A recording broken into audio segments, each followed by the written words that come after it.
जय श्री राम मित्रों। Dictation start. यह सही है कि दंडादेश में तब तक किसी यांत्रिक रीति में कमी नहीं की जा सकती है जब तक कि सभी सुसंगत कारकों पर विचार न किया गया हो और उसके उपरांत न्यायालय ने पाया हो कि मामले में घोर अन्याय करके कठोरता से या सुस्पष्टतया स्वेच्छाचारिता से अयुक्तियुक्त दंडादेश अधिनिर्णित किया गया है विराम। इस प्रकार यह प्रत्येक मामले के तथ्यों और परिस्थितियों पर निर्भर करेगा कि क्या वरिष्ठ न्यायालय को इसमें हस्तक्षेप करना चाहिए या नहीं और परिणाम स्वरूप दंडादेश में वृद्धि या कमी की जानी चाहिए या नहीं विराम।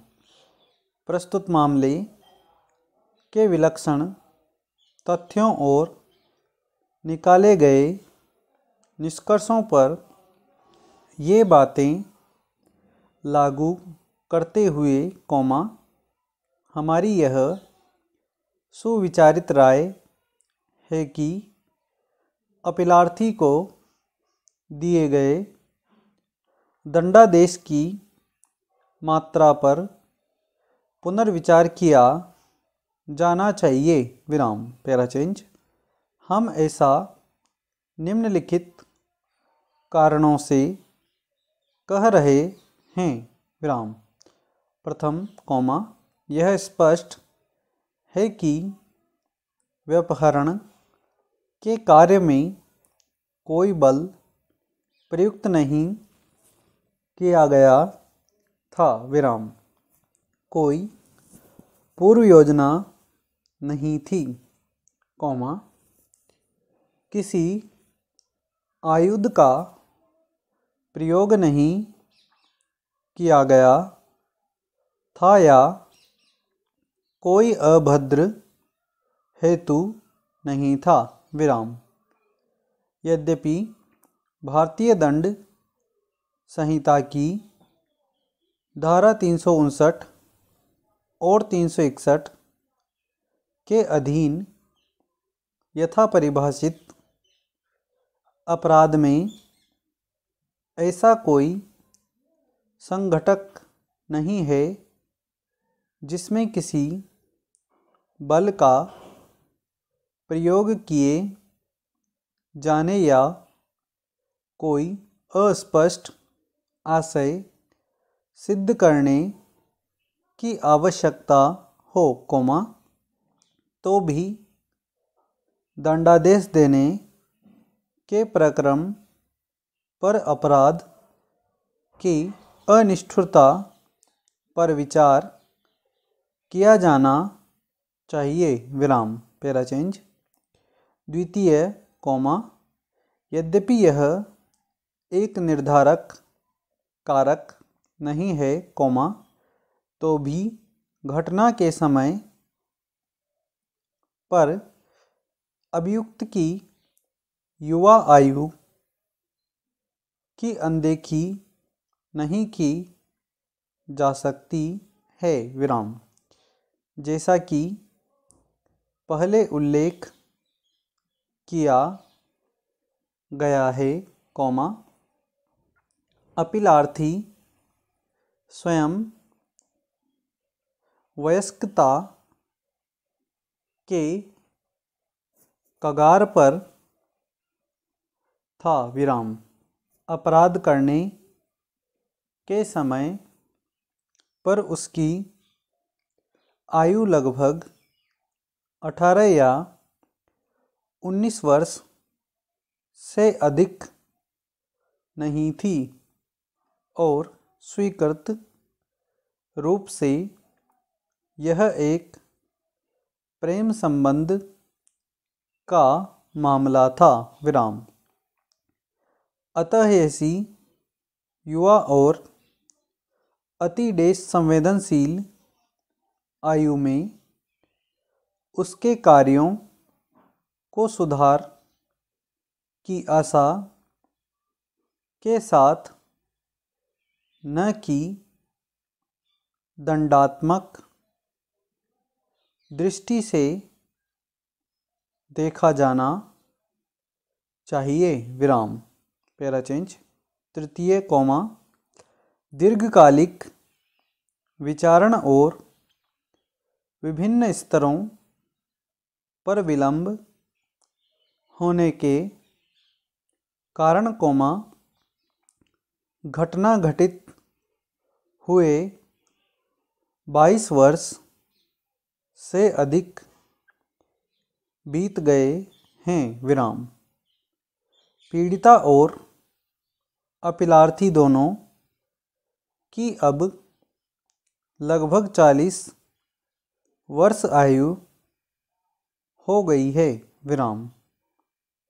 समाज के उपयोगी सदस्य हैं और अपने देश, अपने पति और पत्नी तथा परिवारों के साथ जीवन में स्थापित हो गए हैं विराम।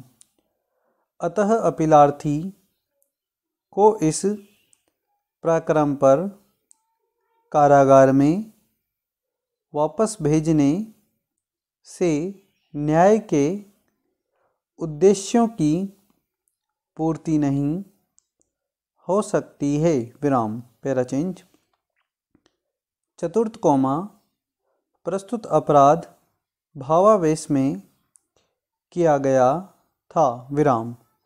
न तो वर्ष 1998 से पूर्व या अब तक कोई अन्य आरोप कौमा पूर्ववर्ती इतिहास या अपराध हमारे ध्यान में नहीं लाया गया है विराम। अपीलार्थी पुनर्वासित हो गया है और एक सामान्य जीवन जी रहा है विराम। अतः पुनः अपराध करने की संभावना अत्यंत कम है विराम। Para change. पंचम कौमा हरियाणा राज्य बनाम राजाराम और ठाकुरलाल डी वादगामा बनाम गुजरात राज्य कोष्टक उपर्युक्त कोष्टक वाले मामलों के विपरीत कौमा यह मामला अद्भुत है। रूप से शक्ति कौमा धन कौमा परिस्थिति के दुरुपयोग या आयु का नहीं है जिसके विरुद्ध सुरक्षा किए जाने की आवश्यकता हो विराम। अभियोक्त्री और अपीलार्थी दोनों एक जैसे सामाजिक वर्ग से संबंध रखते हैं और एक देश दूसरे के भौगोलिक और सांस्कृतिक परिवेश में रहते हैं। स्टॉप। धन्यवाद।